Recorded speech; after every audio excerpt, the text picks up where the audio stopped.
Salary అయినా, ఏదైనా డబ్బులు వచ్చిన వెంటనే అస్సలు నిలవకుండా అయిపోతుంటాయి.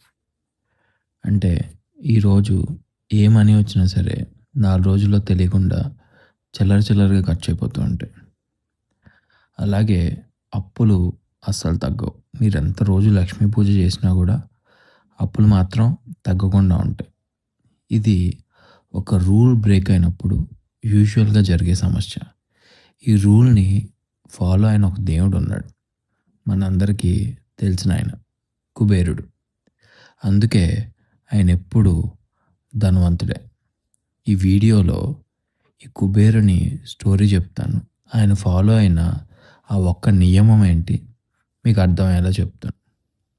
కుబేరుడు అనంగానే మనకి ఫస్ట్ గుర్తొచ్చేది బంగారం, డబ్బులు, ఆయన యొక్క ధనభాండాగారాలు.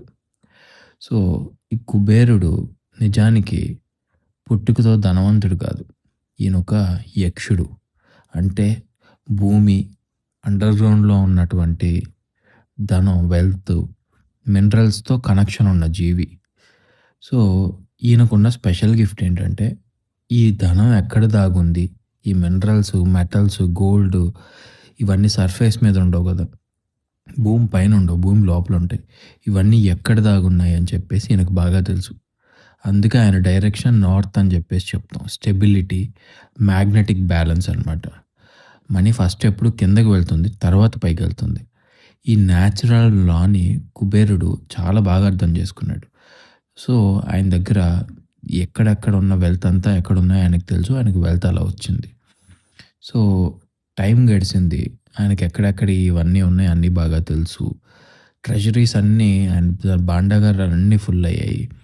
ఎక్కడ చూసినా గోల్డు అంతా ఎప్పుడు సమృద్ధిగా ఉండేది. కానీ ఆయన మైండ్ ఎప్పుడు అన్‌సెటిల్డ్‌గా ఉండేదనమాట. అసలు తృప్తి ఉండేది కాదు. మనశ్శాంతి ఉండేది కాదు. ఆయన అన్నీ ఉన్నాయి నా దగ్గర. కానీ ఈ మనశ్శాంతి ఎందుకు లేదు అని చెప్పేసి ఒకరోజు లక్ష్మీదేవి దగ్గరికెళ్తారు. ఎళ్లి ఒక రాజులా వెళ్ళడు.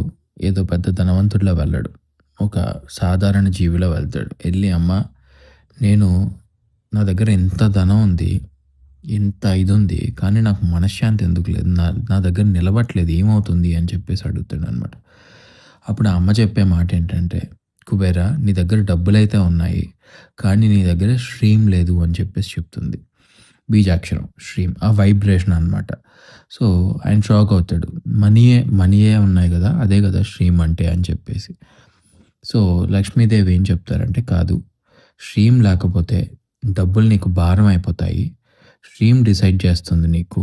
డబ్బులు నీకు అదొక దీవెన, వరం అవ్వాలా? లేదంటే అదొక శాపం అవ్వాలా? అని చెప్పేసి నీ యొక్క వైబ్రేషన్ ఏదైతే ఉందో, నీ స్థితి ఏదైతే ఉందో దాన్ని శ్రీం అంటాం. అది డిసైడ్ చేస్తుంది అని చెప్పేసి ఆవిడ చెప్తుందనమాట.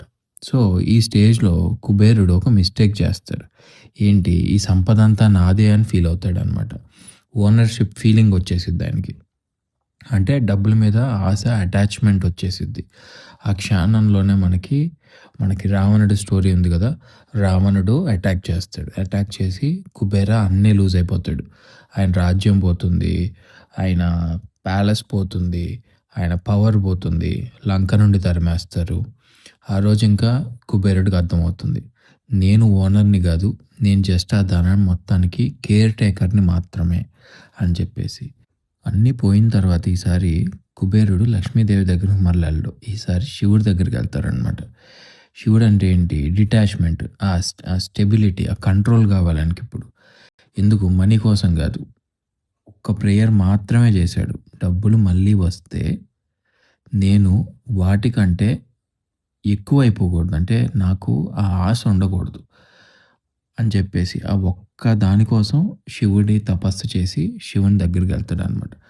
అప్పుడు బ్రహ్మ కుబేరుని మళ్ళీ ధనపతిగా చేస్తాడు. అప్పుడు ఆయనకు అర్థమవుతుంది. నేను ఓనర్‌ని కాదు దానికి. జస్ట్ ఒక కస్టోడియన్‌ని, కాపరిని మాత్రమే. అందుకోసం అని చెప్పేసి ఎప్పుడు కుబేర్ దగ్గర వెల్త్ నిలుస్తుంది. ఆ శ్రీం అనే స్టేట్‌ని ఆయన ప్రాక్టీస్ చేశాడు. ఆయన ఆ శ్రీం, ఆ వైబ్రేషన్‌ని ఆయనలో సెట్ చేసుకున్నాడు. ఆ నియమం ఫాలో అయ్యాడనమాట. ఇప్పుడు ఆ నియమం ఏంటసలు? అది అది మనం ఎలా అచీవ్ చేయాలి? మనం ఎప్పుడు డబ్బులు ఎర్న్ చేయడం కాదు. డబ్బులు వస్తున్నాయి, ఎళ్తున్నాయి, వస్తున్నాయి, ఎళ్తున్నాయి. నిలబెట్టడం, అది ఉండటం అన్నది మనకి ఎలా పాజిబిలిటీ ఉంటుంది అంటే, ఇప్పుడు మీకు చెప్తాను. సో, 'కుబేరాల' స్టోరీలో మనం ఒక లైన్ అస్సలు మిస్ చేయకూడదు. లక్ష్మీ అమ్మ చెప్పిన ముఖ్యమైన మాట. "నీ దగ్గర డబ్బు ఉంది. కానీ శ్రీం లేకపోతే నీ దగ్గర అది నిలవదు" అని చెప్పేసి. అంటే మనీని ఎప్పుడు మనం కంట్రోల్ చేయకూడదు. మనీకి మనం ఒక సేఫ్ స్పేస్ ఇవ్వాలి. శ్రీం ఇవ్వాలి. అంటే మనీకి, ఆ వెల్త్‌కి మనం ఒక స్టెబిలిటీ ఇవ్వాలనమాట. అంటే మనకి ఫియర్ ఉండకూడదు డబ్బుల గురించి. ఏమైపోతాయి అని చెప్పేసి ఆ పానిక్ ఉంటుంది గదా! ఈ పానిక్ ఉండకూడదు. రేపేమైపోతుంది అని చెప్పేసి టెన్షన్ అస్సలు ఉండకూడదనమాట. మనీని చూస్తే మీకు రావాల్సింది భయం గాదు, రెస్పెక్ట్ ఉండాలి. ఇది కుబేరుని యొక్క మెయిన్ రూల్. నేను డబ్బుకి ఓనర్‌ని గాదు. నేను జస్ట్ దాని కేర్ టేకర్‌ని మాత్రమే. ఈ మైండ్ సెట్ వచ్చిందనుకోండి, లక్ష్మి ఆటోమేటిక్‌గా నిలబడుతుంది. సో, సో, ఈ మంత్రం ఎలా చేయాలి? ఈ మంత్రం వచ్చేసి ఓం శ్రీం మహాలక్ష్మియై నమః. దీన్ని 108 సార్లు చేయాలి. కానీ ఇమ్మీడియేట్‌గా మీరు స్టార్ట్ చేసేటప్పుడు 108తో స్టార్ట్ చేయొద్దు. 27 సార్లతో స్టార్ట్ చేయండి. ఒక క్వైట్ ప్లేస్ చూసుకొని ప్రశాంతంగా ఉన్నది, కుదిరితే మాక్సిమం బ్రహ్మ ముహూర్తంలో, మీకు మరీ నిద్ర ఉండట్లేదు, ఇబ్బందికరమైన వాతావరణం అంటే సాయంత్రం. ఈ రెండిట్లో ఏదో సమయం చూసుకొని ఆహ్, ముందుగా కృతజ్ఞత ఫీల్ అవ్వండి. మీకున్న దానికి కృతజ్ఞత ఫీల్ అవ్వండి. గ్రేట్‌ఫుల్‌నెస్, అట్‌లీస్ట్ మీరంతా ఓకే. అంత కృతజ్ఞత ఫీలింగ్ లేకపోయినా కూడా ఓకే అనిపించాలనమాట. ఇప్పటిదాకా మీకు దేవుడు చేసిన దానికి, మీకు మీకు అన్నీ ఆయన కాపాడిన దానికి ఓకే అనైనా అనిపించాలి. ఇప్పుడు కూర్చున్న తర్వాత ఈ ఓం శ్రీం మహాలక్ష్మియే నమః అని చెప్పేసి 27 సార్లు స్లోగా, కంగారు లేకుండా, ప్రశాంతంగా, డిమాండ్ లేకుండా, జస్ట్ అలైన్‌మెంట్ అనమాట. అలాగా మనం చాంట్ చేయండి. ఆ మంత్రం మీరు ఒక వారం తర్వాత, ఒక 7 డేస్ తర్వాత నుంచి మీరు 108 టైమ్స్‌కి పెంచుకోండి. మీకు ఇమ్మీడియేట్‌గా మ్యాజిక్ అయిపోద్దని చెప్పేసి నేను చెప్పను. ఫస్ట్ మీకు సిమ్టమ్స్, సైన్స్ కనిపిస్తాయి. అంటే మీకు తెలియకుండా ఈ అనవసరమైన ఖర్చులన్నీ తగ్గిపోతాయి. మీకు ఆ క్లారిటీ ఉంటుందనమాట. ఏం జరుగుతుంది ఏంటి అని చెప్పేసి. రాంగ్ డెసిషన్స్ అన్నీ ఆగిపోతాయి. డబ్బులంటే భయం పోతుంది. మీకు మనీ ఫస్ట్ కామ్ అయిపోతుందనమాట. కామ్ అయ్యి ఆ తర్వాత ఇక్కడి నుంచి వన్స్ మీరు ఆ స్టేట్ అచీవ్ అవ్వంగానే, ఆ శ్రీం స్టేట్ మీరు ఆ స్టేట్ అచీవ్ అవ్వంగానే, వన్స్ మీరు ఆ 41 డేస్, 48 డేస్ అయ్యే టైంకి మీకు మనీ రావటం స్టార్ట్ అవుతుంది. కుబేరునికి ఆయన అచీవ్ చేసిన స్టేట్‌ని మీరు అచీవ్ చేయాలి అంటే ఇలా చేయొచ్చు. కానీ ఈ మంత్రం ఎప్పుడు పనిచేయదు అంటే మీరు భయంలో చేస్తే, లేదా అప్పుల్లో కూరుకుపోయి డెబ్ట్ పానిక్ అంటాం కదా! అందులో ఆ భయంతో అమ్మో! ఏదో అయిపోతుంది నాకు అన్న స్టేట్‌లో మీరు చేస్తే ఇది వర్క్ అవ్వదు. అలాగే జలసీతో, లోభం అంటాం కదా! లేదంటే వాటితో అలాంటి థాట్‌తో మీరు చేస్తే మనీ వస్తుందేమో గానీ నిలవదు. సో, శ్రీం అనేది ఒక హోల్డింగ్ వైబ్రేషన్ అనమాట. ఇదేదో లాక్కునే వైబ్రేషన్, బలవంతంగా తెచ్చిచ్చే వైబ్రేషన్ కాదు. సో, ఆ మంత్రం మీరు చేసేటప్పుడు కుబేరుడు డబ్బుల కోసం మంత్రం చేయలేదు.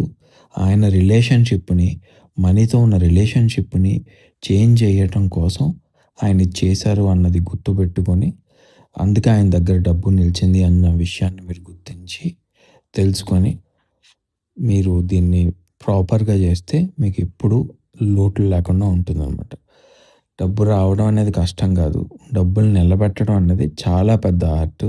ఈ ఆర్ట్‌ని మనం శ్రీం అని చెప్పేసి పిలుస్తామని చెప్పుకోవచ్చు. మరిన్ని వీడియోల కోసం తప్పకుండా సబ్స్క్రైబ్ చేసుకోండి. Thank you.